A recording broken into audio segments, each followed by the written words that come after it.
സദസ്സിന് വന്ദനം. ഇന്ന് നവംബർ 1, കേരളത്തിന്റെ ജന്മദിനം. കേരളം രൂപം കൊണ്ടിട്ട് ഇന്നേക്ക് 68 വർഷം തികയുന്നു. ആദ്യം തന്നെ നമ്മുടെ മലയാള മണ്ണിന് 1000 ജന്മദിനാശംസകൾ.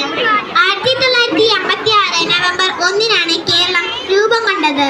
അതിന്റെ ഓർമ്മക്കായി എല്ലാ വർഷവും നാം നവംബർ 1 കേരളപ്പിറവി ദിനമായി ആഘോഷിക്കുന്നുണ്ട്. കേരളം രൂപീകൃതമാകുമ്പോൾ വെറും 5 ജില്ലകൾ മാത്രമായിരുന്നു ഉണ്ടായിരുന്നത്.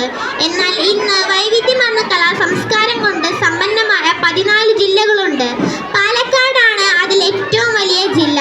ആലപ്പുഴ ഏറ്റവും ചെറുതും. കേരളത്തിന്റെ തലസ്ഥാനം തിരുവനന്തപുരമാണ്. നാനാജാതി മതസ്ഥർ ഒരുമയോടെ വാഴുന്ന കൊച്ചു കേരളം ഭൂപ്രകൃതിയും കാലാവസ്ഥയും വൈവിധ്യമാർന്ന കല സാംസ്കാരിക പാരമ്പര്യങ്ങളും ഉത്സവങ്ങളും കൊണ്ട് സമ്പന്നമാണ്. കേരളത്തിൽ 44 നദികളും 34 കായലുകളുമാണുള്ളത്.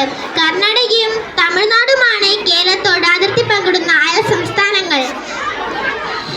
ലോകത്തെങ്ങുമുള്ള മലയാളികൾക്ക് എന്റെ സ്നേഹം നിറഞ്ഞ കേരളപ്പിറവി ദിനമായി ആശംസകൾ നേർന്നുകൊണ്ട് ഞാൻ എന്റെ കൊച്ചു പ്രസംഗം ഇവിടെ അവസാനിപ്പിക്കുന്നു.